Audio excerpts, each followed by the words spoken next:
All right. Gonna give people a couple more minutes to get in.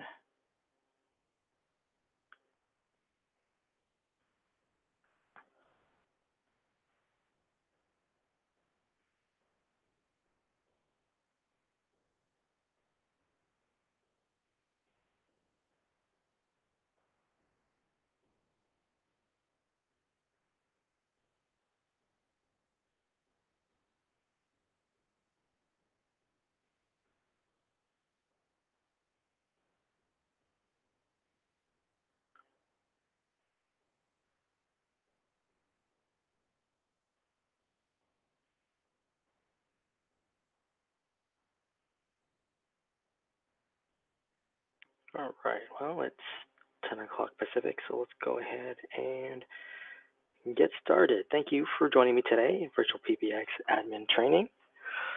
This is covering our Dash platform, which came out in 2016. If you're a vConsole customer, you're going to want to go over to the vConsole support section. We have some videos there that you can use for training purposes. We no longer have the live trainings for the vConsole platform. So for Dash, or actually for either platform, to get to login page, anywhere on the VirtualPBX site, you just click on login,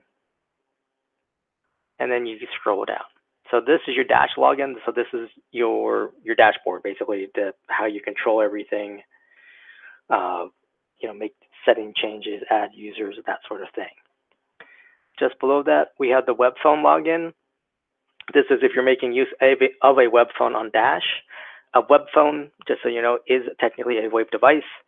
It makes use of a desktop browser, so a browser on a desktop or a laptop computer. And in this, currently, it's for use with Chrome or Firefox. I don't yet have updates on things for working on Safari and for Microsoft Edge. It will not work on mobile browsers. I've tested this myself, so I know it doesn't work. And I don't believe it works on tablets just because they typically also use the mobile versions of the browsers. And of course, you would need an internet connection. And then below that, we have the vConsole login for our vConsole customers. But you click on the Dash login box, and it takes you to your login page. So login is with an email address, password, which you should have on file, and the account name is usually your company name. And if you ever forget, you forgot info link here. And invalid credentials means I used the wrong password.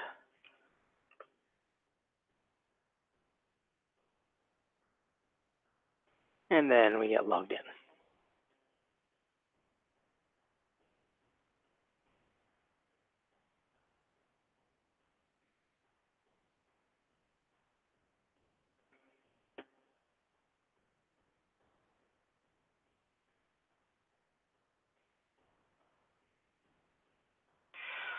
On the dashboard here, we have basically a snapshot of your account,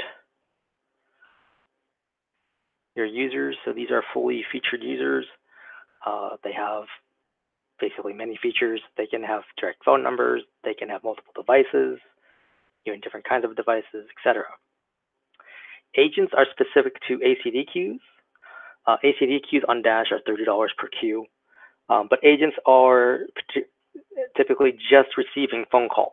They can make calls out technically, but typically their responsibility is to receive calls.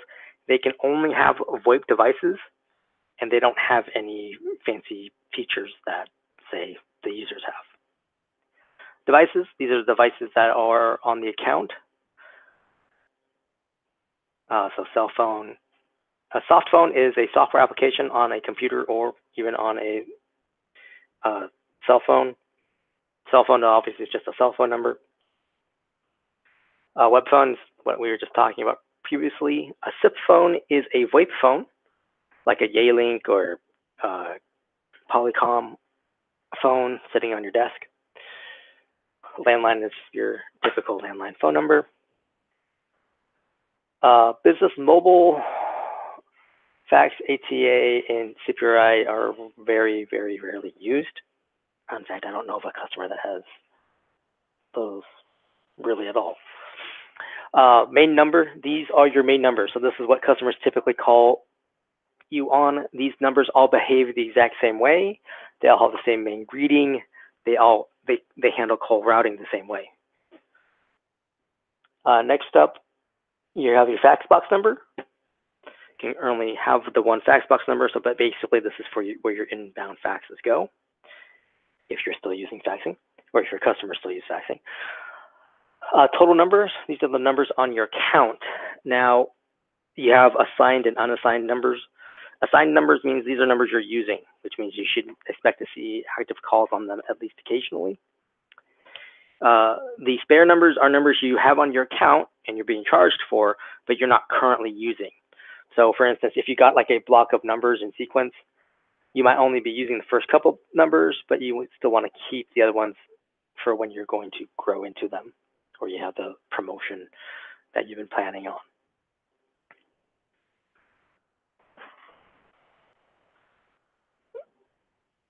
Up top here, you have the company caller ID. So you select whatever phone number, company caller ID name. So this is information that gets sent out when you make outbound calls, typically off a cell phone. Off of a VoIP phone. This is restricted to 15 characters, including spaces.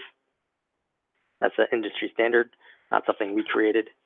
And it takes about 3 business days for that to propagate among the various servers on the various carriers. A couple things to keep in mind about caller, or the company caller ID name. Not every carrier supports it. So if a call routes through a carrier that doesn't support it, that information does not get transmitted further down the pipe, so to speak. If any carrier has a problem, so they're having some kind of maintenance issue or what have you, and the company caller ID name gets corrupted, again, not going to show up properly on the device at the end. And then lastly, if the person you're calling, if they have your phone number stored on their device, so like their cell phone, and they've named it something, the device's name for that phone number will take precedence over any caller ID information we send. That doesn't happen too often, but still worth mentioning. Then down below that, we have the E911, or company emergency call, E911. So if from a VoIP phone, you pick up your phone and call 911, this is the default address information that gets sent to emergency services. Obviously, you want to make sure that's correct so that they go to the right address.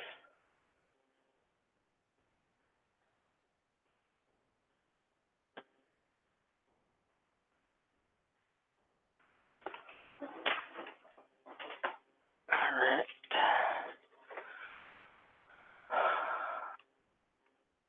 And then you would always click Save Changes for any changes you make. Hold music, this is default hold music on your account. You're typically going to be uploading something from your computer, and then you would click this icon here. Generally speaking, it's a .wav or .wave or .mp3 files that are accepted. And you definitely want to keep them as small as possible. So you should be able to upload files up to 5 megabytes, although we had customers been having some problems with that lately. So you may want to go through a compression of those to get them smaller, just to make sure they'll go through. And then hours takes you to your incoming caller information, which we can go also under main numbers.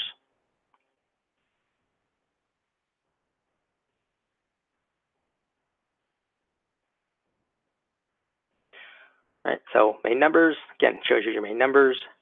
These little icons tell you that you've had some settings set on these 2 numbers, but I haven't yet done them on these. The system wants at least 1 number with E911. So if I wanted to move some of these other numbers around, like these 2, I can unassign without any kind of issue. If I try to unassign this one, they'll say, hey, you want to remove those first. etc. If you need to add numbers, you can add some spare numbers, meaning you have extra numbers.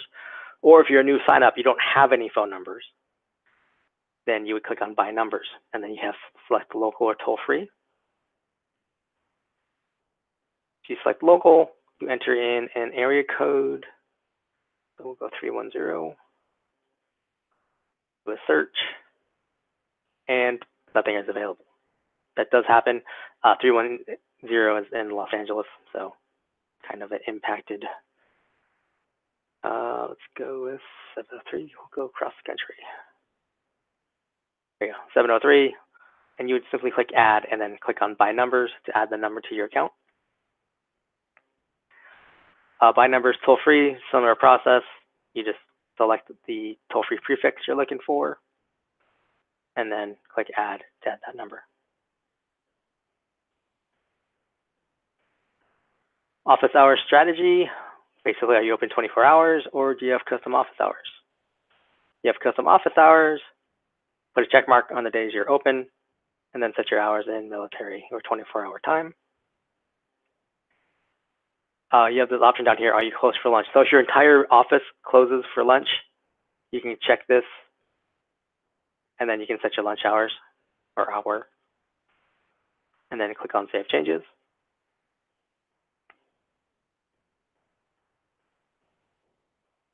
Looks like no one has shown up today. I'm going to go ahead and end the training then.